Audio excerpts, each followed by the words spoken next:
नमस्ते everyone, welcome और welcome back to Ajay Joshi chemicals. आज के वीडियो में हम बात करने वाले हैं एक ऐसे सेक्टर की जिसे मॉनसून का जुआ बोला जाता है, यानी कि द इंडियन एग्रोकेमिकल्स सेक्टर। इस सेक्टर ने पिछले 1.5 से 2 साल में बहुत ज्यादा निराश करा है सारे स्टेक होल्डर्स को, चाहे वो फार्मर्स हो, इंडियन गवर्नमेंट हो या फिर हमारे इंडियन एग्रोकेमिकल एक्सपोर्टर्स हो।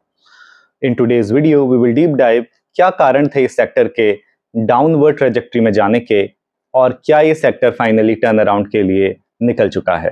इसके साथ ही हम समझेंगे कौन सी कंपनीज विनर इमर्ज हो सकती हैं इस सेक्टर के टर्न अराउंड होने से। So without further adieu, let's start today's video. सबसे पहले समझते हैं इंडियन एग्रोकेमिकल सेक्टर के लैंडस्केप को। इंडियन एग्रोकेमिकल सेक्टर कंस्टिट्यूट करता है इंसेक्टिसाइड, हर्बिसाइड्स, फंजिसाइड्स और बायोलॉजिकल्स जैसे कि plant and soil growth regulators. Total market size including the export market Indian agrochemical industry का है तकरीबन $7 बिलियन, यानी कि लगभग 60,000 करोड़ इंडियन रुपीस में। इंडियन मार्केट में इंसेक्टिसाइड सेगमेंट डोमिनेट करता है, उसका शेयर है तकरीबन 40%। इसके बाद डोमिनेट करता है हमारा हर्बिसाइड वाला सेगमेंट जिसका शेयर है तकरीबन 22%, और तीसरा 18% का शेयर लेकर के बैठा है फंजिसाइड सेगमेंट, और बाकी का मार्केट शेयर है हमारे बायोलॉजिकल्स के पास। बायोलॉजिकल्स और हर्बिसाइड सबसे तेजी से बढ़ने वाले सेगमेंट हैं in the Indian agrochemical segment. इसका कारण यह है कि in the earlier days India labour intensive agricultural practice में था, क्योंकि लेबर काफी सस्ता था। तो खेतों में घास को निकालने के लिए लोग लेबर का यूज करते थे, मैनुअल लेबर का। मगर अब लेबर कॉस्ट में थोड़ा बहुत इंक्रीज आया है, डिस्पोजेबल इनकम बढ़नी शुरू हुई है, तो फार्मर्स इंक्रीजिंगली यूज कर रहे हैं हर्बिसाइड का टू रिमूव घास, weed and all those things. So herbicide is one of the fastest growing categories in the Indian agrochemicals sector. और बायोलॉजिकल्स भी बहुत तेजी से इंडियन मार्केट में बढ़ रहा है, क्योंकि लोगों का ध्यान जा रहा है कि कैसे पर हेक्टेयर ऑफ लैंड में फार्म आउटपुट को बढ़ाया जाए। तो वो काफी ज्यादा plant growth regulator, soil growth regulator, nutrients वगैरह का यूज कर रहे हैं।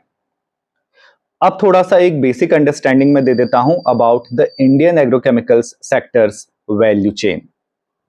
हम शुरू करते हैं बेसिक सॉल्वेंट से, उसके बाद हमारा आता है इंटरमीडिएट, उसके बाद हमारा आता है एडवांस इंटरमीडिएट, उसके बाद आते हैं टेक्निकल्स जो कि मेन एक्टिव इंग्रेडिएंट भी बोला जाता है एग्रोकेमिकल सेगमेंट में। उस एक्टिव इंग्रेडिएंट या टेक्निकल को फिर फॉर्मुलेट करके बनता है formulation to make the product farmer ready. Now इस वैल्यू चेन में Indian agrochemical companies have traditionally been on the formulation side. Till 2015-2016 हम लोग चाइना से इंपोर्ट करते थे 90% of the technicals, up to 90% of the technicals, और India में बस उसको फॉर्मुलेट करके बेचते थे। मगर 2017-18 से चाइना में सप्लाई रिस्ट्रिक्शंस आनी शुरू हुई, क्योंकि वहां पोल्यूशन कंट्रोल नॉर्म्स आए थे। इसके बाद चाइना में कोविड आया, जिसके बाद फर्दर सप्लाई चेन रिस्ट्रिक्शंस चालू हो गए थे। तो इंडियन एग्रोकेमिकल कंपनीज ने टेक्निकल्स में बैकवर्ड इंटीग्रेट करना शुरू करा, और वहां से एक नई ग्रोथ जर्नी की शुरुआत हुई थी। अभी काफी सारी कंपनीज बैकवर्ड इंटीग्रेट हो रही हैं, जैसे कि रैलिस, जैसे कि UPL, to make technicals here in India.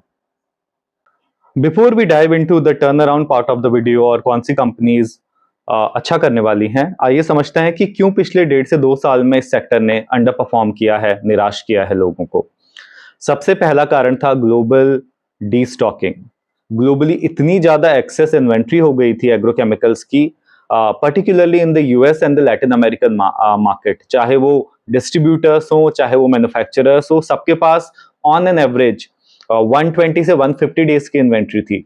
और उसके बाद डिमांड धीरे धीरे स्लगिशनेस आनी शुरू हो गई डिमांड में, तो इन्वेंट्री डिस्टॉक नहीं हो सकी, तो इन्वेंट्री कैरी फॉरवर्ड हो गई। तो पिछले 1.5 से 2 साल में यूएस मार्केट में और लैटिन अमेरिकन मार्केट में, two of the highest agrochemicals consuming geographies में, ये डीस्टॉकिंग की इश्यू चल रही थी। और दूसरा कारण था China. Like any other chemical in the agrochemicals also, China के पास इतनी सरप्लस कैपेसिटीज हैं। I will give you example, जैसे जो प्रोडक्ट है ग्लूफोसिनेट, उसमें चाइना के पास इतनी एक्सेस कैपेसिटी है कि 2030 तक की ग्लोबल डिमांड को दे कैन इजीली फुलफिल। सो ऐसे ही करके मल्टीपल एग्रोकेमिकल्स में उन्होंने इतने सारे इन्वेस्टमेंट कर दिए थे, उनको लगा था कोविड के बाद कि दे विल बाउंस बैक, मगर कोविड के बाद they could not bounce back और उसके बाद प्राइस तोड़ करके उन्होंने अपने मटेरियल को डंप किया है। इसका खामियाजा भुगतना पड़ा इंडियन एक्सपोर्टर्स को। जैसे कि यूपीएल को आप देखेंगे, ट्रेडिशनली लैटिन अमेरिका उनका बहुत ही स्ट्रांग मार्केट रहा है, मगर आप कोविड के बाद देखिए, पिछले 3 साल में आप देखिए तकरीबन they have migrated away from Latin America and entered the US market, क्योंकि लैटिन अमेरिका से उन्हें चाइना ने भगा दिया है। They could not match Chinese pricing in the Latin American, plus Latin America के साथ चाइना का ट्रेड एग्रीमेंट भी है। तो लैटिन अमेरिका से तो इंडियन कंपनीज को, इंडियन एक्सपोर्टर्स को चाइना ने पूरी तरीके से बाहर कर दिया। तो ये चाइना एक बहुत बड़ा फैक्टर रहा है पूरे एग्रोकेमिकल सेक्टर को डिस्टेबलाइज करने में। हालांकि केमिकल सेक्टर को भी वो डिस्टेबलाइज करते रहते हैं। अब तीसरा कारण थोड़ा इंडिया की तरफ आता है। इंडिया में भी इरेटिक मानसून ने और वाटर स्कार्सिटी ने काफी ज्यादा परेशान करा था। 1.5 साल पहले अगर हम देखेंगे मानसून को, पर्टिकुलरली 2023 का, तो काफी इरेटिक था। अल नीनो की वजह से अनइवन मानसून आया था। जहां बारिश नहीं होनी चाहिए थी वहां ज्यादा बारिश हो गई थी, जिधर बारिश चाहिए थी उधर बारिश नहीं हुई थी, टाइमली बारिश नहीं हुई थी। तो ये सारे कुछ रीजन थे। दूसरा, रबी के सीजन में देन 2023 और 24 में वाटर रिजर्वर बहुत ही ज्यादा लो थे, तो सिंचाई उतनी अच्छी नहीं हो पाई थी। तो इंडिया में भी, जैसा कि मैंने in the first part of the video बोला था कि मानसून का जुआ है इंडिया में तो एग्रोकेमिकल सेक्टर।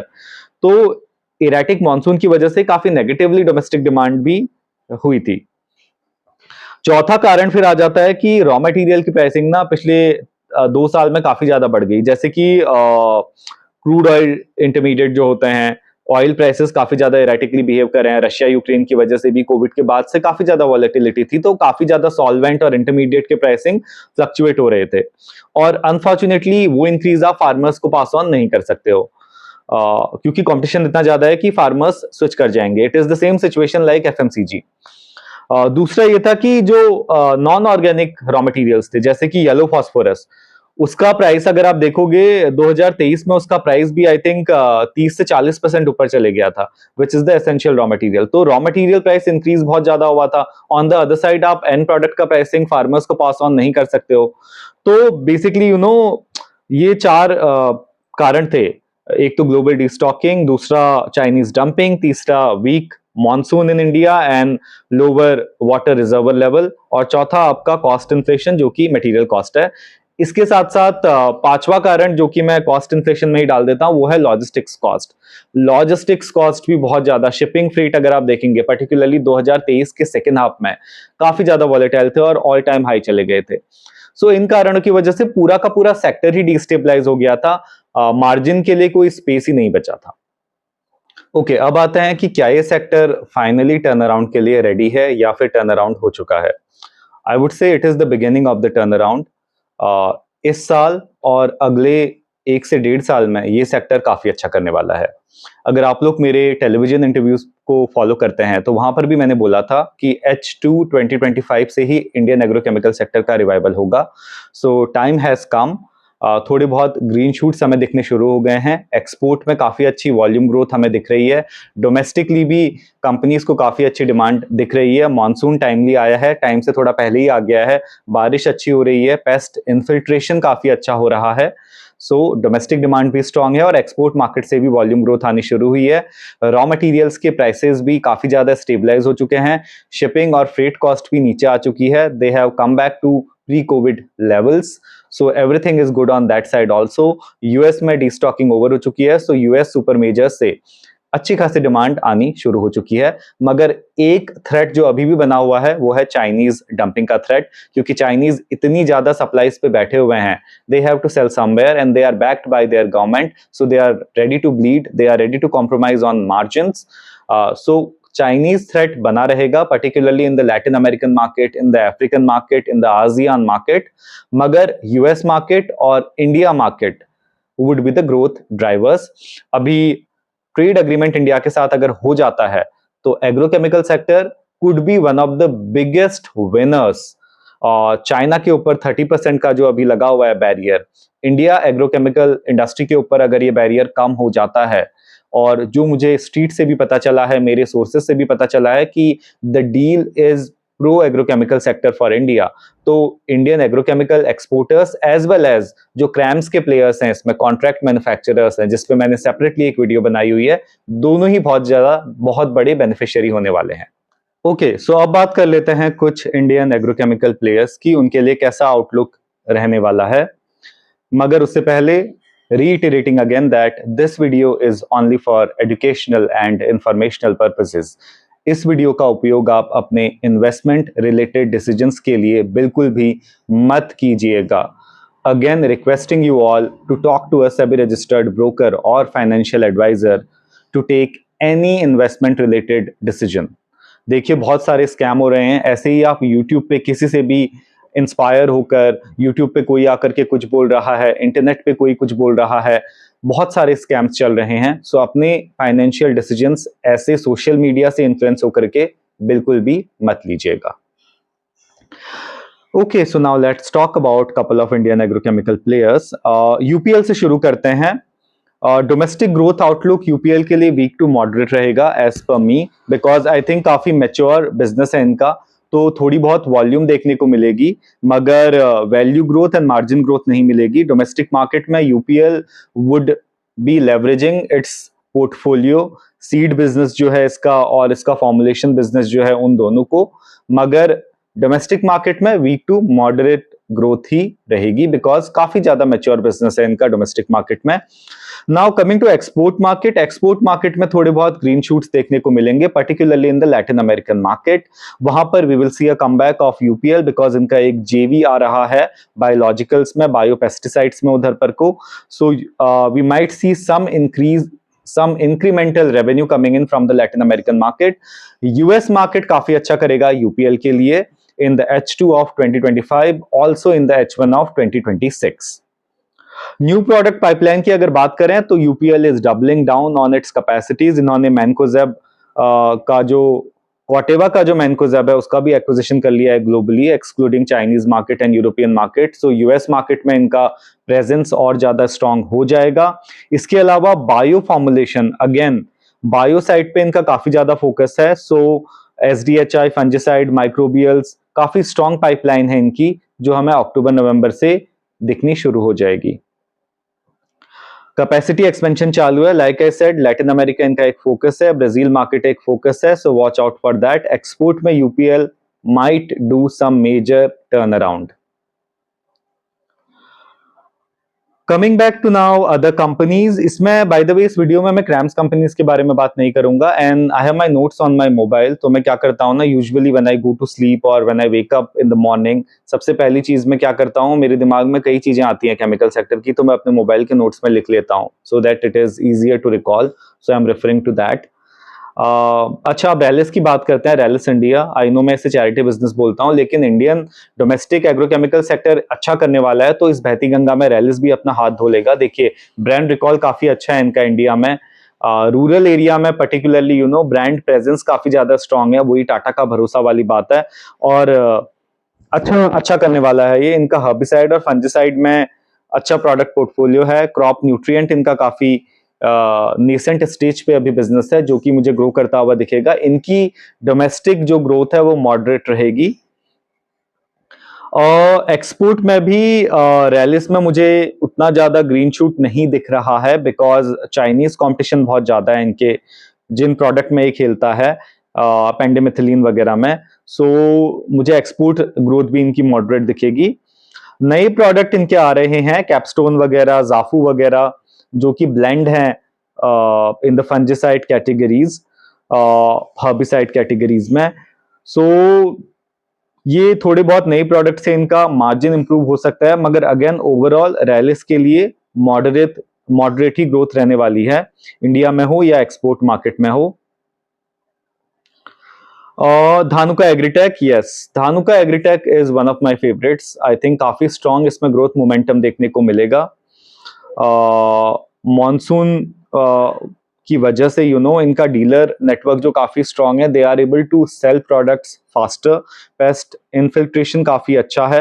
तो Dhanuka agritech would be one of the blockbuster companies in this agrochemical season. Plus ये ग्रोथ मोमेंटम अगले 1 से 1.5 साल के लिए इनका बरकरार रहेगा। दूसरा यह है कि इनका जापानीज इनोवेटर्स के साथ काफी अच्छा टाई अप है, मित्सुई वगैरह के साथ।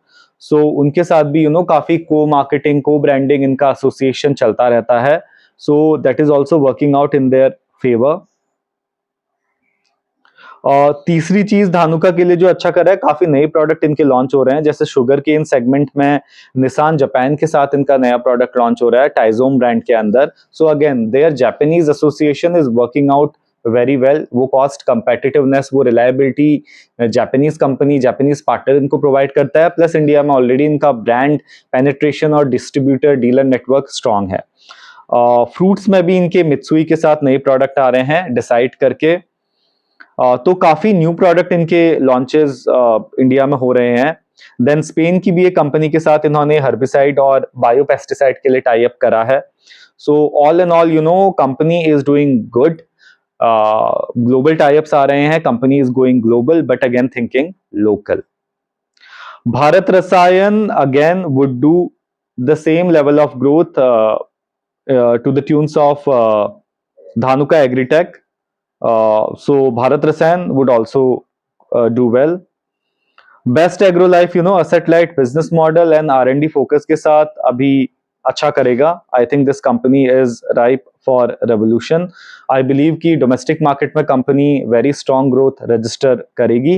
Export अभी छोटा है इनका, I think 10-15% के आसपास ही है, but domestic market में I think they will grow very very fast. Aggressive इनका innovation चल रहा है. आई थिंक 4-5 इन्होंने न्यू पेटेंट भी फाइल करे हैं अभी तक पिछले 8 से 12 महीने में. So company is focusing on innovation, in house innovation, backward integration भी है, कॉस्ट कंपेटिटिवनेस काफी अच्छी है और इनकी प्राइसिंग काफी अच्छी है बिकॉज इनकी कॉस्ट कंपेटिटिवनेस अच्छी है तो मार्जिन भी इंप्रूव होंगे. So I think company is going to do well. Inorganically भी कंपनी ग्रो कर रही है. Kashmir chemical, Sudarshan farm chemical, काफी छोटी छोटी फॉर्मुलेशन प्लांट्स का इन्होंने एक्विजिशन कराया अभी, which is a very good move. Inorganic growth is a very good move in the agrochemical domain. So company would continue to do well. नई नई labs इनकी आ रही हैं.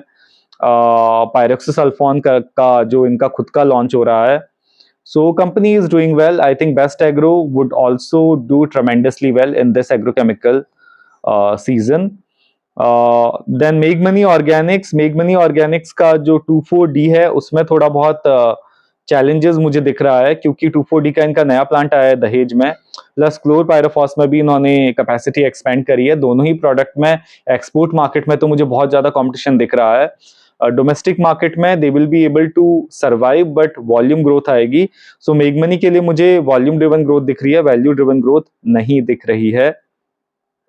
सुमिटोमो केमिकल के लिए very strong and unique chemistry, emamectin हो गया, फ्लुबेंडामाइड हो गया, प्लस फार्मर्स में ना इनके प्रोडक्ट क्योंकि ब्रॉड स्पेक्ट्रम है, ब्रॉड स्पेक्ट्रम मतलब मल्टीपल क्रॉप्स में यूज हो जाता है सेम ही प्रोडक्ट, तो काफी ज्यादा डिमांड इनके प्रोडक्ट की है. प्लस वो जापान का भरोसा भी है इनका. एक्सपोर्ट धीरे धीरे ग्रो कर रहे हैं. सुमिटोमो जो इनकी पेरेंट कंपनी है जापानीज, उसके नेटवर्क के थ्रू इंडिया में बना करके एक्सपोर्ट की कोशिश भी कर रहे हैं साउथ ईस्ट एशिया मार्केट में पर्टिकुलरली. कैपेसिटी एक्सपेंशन हो रहा है, डी बॉटलनेकिंग हो रही है. इनोवेशन काफी स्ट्रांग है कंपनीज का, again that Japanese innovation is there. Proprietary molecule के पास एक्सेस है इनकी क्योंकि इनकी पेरेंट कंपनी सुमिटोमो एक इनोवेटर कंपनी भी है. So Sumitomo again high growth trajectory पे रहने वाली है. इंडिया पेस्टिसाइड लिमिटेड मुझे लगता है कि ये कंपनी एक्सपोर्ट मार्केट में बहुत अच्छा करेगी. एक्सक्लूसिव सप्लायर है ये कुछ पर्टिकुलर मॉलिक्यूल्स में to customers in US and Japan and China market. So export market में मुझे लगता है कि इंडिया पेस्टिसाइड की ग्रोथ ज्यादा होगी than in the domestic market. ये कुछ कंपनीज हैं. इन कंपनीज में से जो super high growth companies as per me are Dhanuka agritech, best agro, Sumitomo. ये 3 कंपनीज मुझे लगता है काफी अच्छा करने वाली है इन दिस एग्रो सीजन और ये ग्रोथ मोमेंटम इनका बरकरार रहेगा. नए प्रोडक्ट्स हैं, यूनिक केमिस्ट्रीज हैं, प्लस कॉस्ट कंपेटिटिवनेस काफी अच्छी है. But overall this sector would do well. बाकी की जो कंपनीज हैं वो भी वॉल्यूम ग्रोथ रजिस्टर करेंगी, बट ये 3 कंपनीज जो हैं काफी अच्छा ग्रोथ मुझे इनमें आता हुआ दिख रहा है. So with this I would wrap up today's video. I hope you like this video. ये वीडियो मैंने थोड़ा बहुत डिटेल्ड बनाने का कोशिश करा है, but at the same time I have tried to keep it very concise so that आप लोगों का जो attention span है वो lose out ना हो. And I will see you again with a new video on the Indian chemical sector. तब तक के लिए नमस्ते and जय.